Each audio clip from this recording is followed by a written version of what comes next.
সন্মিলনৰ বিষয়বস্তু হ'ল ভাৰতে পাকিস্তানী সন্ত্ৰাসবাদীৰ বিৰুদ্ধে চলাই থকা যুদ্ধ ভাৰতৰ সপক্ষে পাকিস্তানৰ বিপক্ষে সন্ত্ৰাসবাদীৰ বিপক্ষে আমাৰ এই সংঘাত স্বত্তেও সংবাদকৰ্মীসকল আমাৰ ভাৰতৰ ওপৰত জম্মু কাশ্মীৰৰ পেহেলগামত পাকিস্তান সমৰ্থিত সন্ত্ৰাসবাদীয়ে যি আক্ৰমণ কৰিলে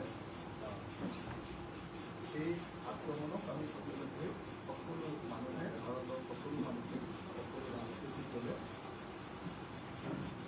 সকলোৱে আমি ইতিমধ্যে গৰিহণা দিছোঁ। ভাৰত চৰকাৰে সেই সন্ত্ৰাসবাদীক নিৰ্মূল কৰিবৰ কাৰণে পাকিস্তান সমৰ্থিত সন্ত্ৰাসবাদীক ধ্বংস কৰিবৰ কাৰণে যি যুদ্ধ আৰম্ভ কৰিছে সেই যুদ্ধৰ প্ৰতি ৰাইজৰ দলে আজি আমি আনুষ্ঠানিকভাৱে সমৰ্থন ব্যক্ত কৰিবৰ কাৰণে এই সংবাদ ৰাইজৰ দল অসমৰ এটা আঞ্চলিক দল, জাতীয়তাবাদী দল, আৰু এই সৰু দলটোৱে আমি ভাৰত চৰকাৰ ভাৰতীয় সৈন্য বাহিনী এই মুহূৰ্তত পাকিস্তানৰ বিৰুদ্ধে যি যুদ্ধ চলাই আছে সেই যুদ্ধৰ প্ৰতি শুভেচ্ছা জ্ঞাপন কৰিছোঁ আৰু ইতিমধ্যে কেইবাটাও ক্ষেত্ৰত সফলতা লাভ কৰিছে, তাৰ কাৰণে অভিনন্দন জ্ঞাপন কৰিছোঁ আৰু আশা কৰিছোঁ যে এই যুদ্ধখন এখন নিৰ্ণায়ক যুদ্ধ হৈ উঠক, যাতে পাকিস্তানে কোনোদিন ভাৰতৰ ওপৰত আঙুলি তুলাব নোৱাৰে। আমি ৰাইজৰ দলে সেইকাৰণে আজি শিৱসাগৰৰ পৰা সম্বোধন কৰা এই সংবাদমেলৰ জৰিয়তে ভাৰতীয় সৈন্য বাহিনীৰ প্ৰতি আমাৰ অকুণ্ঠ সমৰ্থন, এই যুদ্ধত আমাৰ অকুণ্ঠ সমৰ্থন ব্যক্ত কৰিছোঁ আৰু ইতিমধ্যে ৰাইজৰ দলৰ আজি পৰ্যায়ত যিখন আমাৰ সভা, আমাৰ সমষ্টিভিত্তিক যি শিৱসাগৰৰ সমষ্টিভিত্তিক আমাৰ যিখন প্ৰতিনিধি সভা, সেই প্ৰতিনিধি সভাত ইতিমধ্যে আমি ভাৰতৰ সপক্ষে, ভাৰতৰ সৈন্য বাহিনীৰ সপক্ষে আমি ইতিমধ্যে শ্লোগান দিছোঁ। ইতিমধ্যে ভাৰতৰ প্ৰতি আমাৰ বিশ্বাস আৰু পাকিস্তানৰ প্ৰতি আমাৰ বিৰোধ প্ৰকাশ কৰি ইতিমধ্যে আমি শ্লোগান দিছোঁ,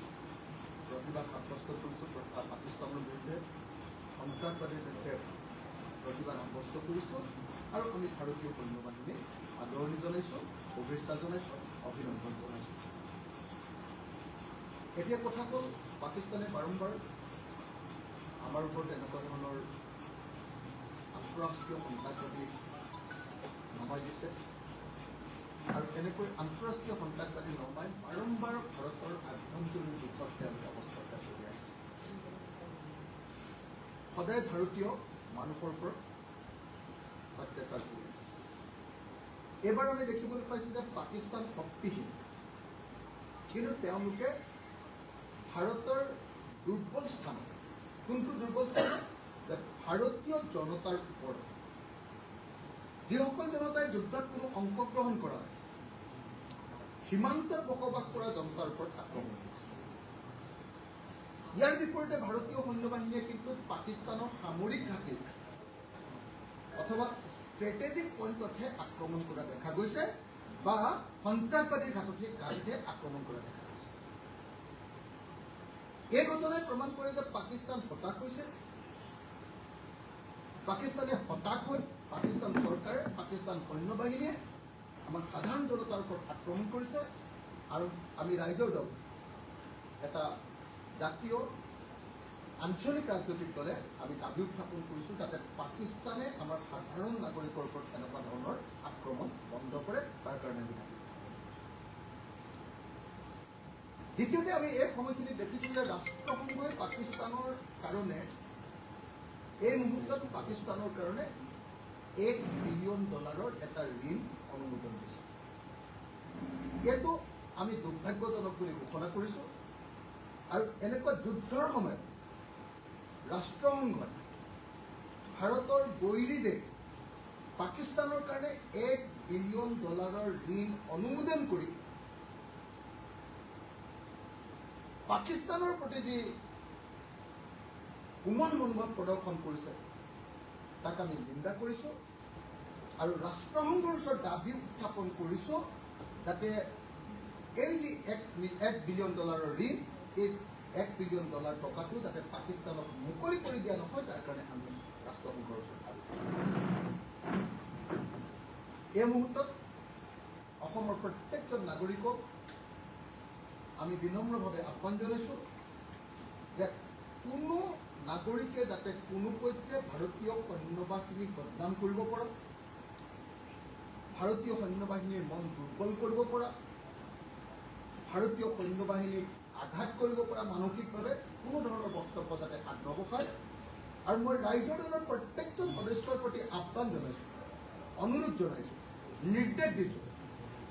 যাতে ৰাইজৰ দলৰ কোনো সদস্যই কোনো পধ্যে কোনো ক্ষেত্ৰতে ভাৰতীয় সৈন্যবাহিনীৰ বিৰুদ্ধে সামান্যতম শব্দ এটাও যাতে উচ্চাৰণ নকৰে। আমাৰ শত্ৰু ৰাষ্ট্ৰ পাকিস্তান আৰু আমাৰ দেশৰ সাধাৰণ নাগৰিকৰ ওপৰত, পৰ্যটকৰ ওপৰত আক্ৰমণ কৰা সন্ত্ৰাসবাদীসকল, পাক সমৰ্থিত সন্ত্ৰাসবাদীসকল, সেই সন্ত্ৰাসবাদীসকলক নিষেধ কৰাৰ আমাৰ যি ভাৰতৰ যি নিৰ্ণায়ক যুদ্ধ, এই নিৰ্ণায়ক যুদ্ধত আমি প্ৰত্যেকজন মানুহে ভাৰত চৰকাৰ আৰু ভাৰতৰ সৈন্যবাহিনীক সমৰ্থন কৰিব লাগে।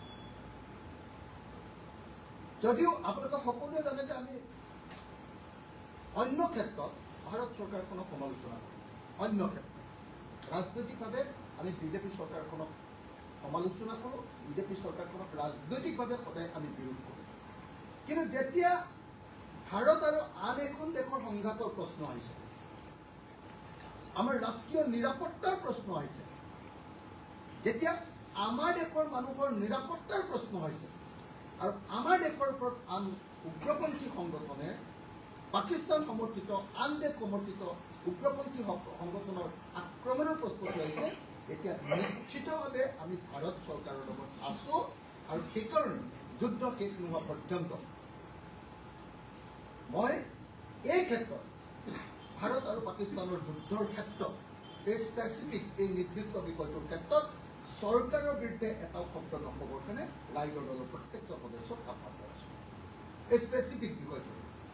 এই যুদ্ধৰ ক্ষেত্ৰত কোনো ধৰণৰ বক্তব্য প্ৰদান নকৰিবৰ কাৰণে যুদ্ধটোৰ বিৰুদ্ধে, মানে ভাৰতীয় সৈন্যৰ অৱস্থান,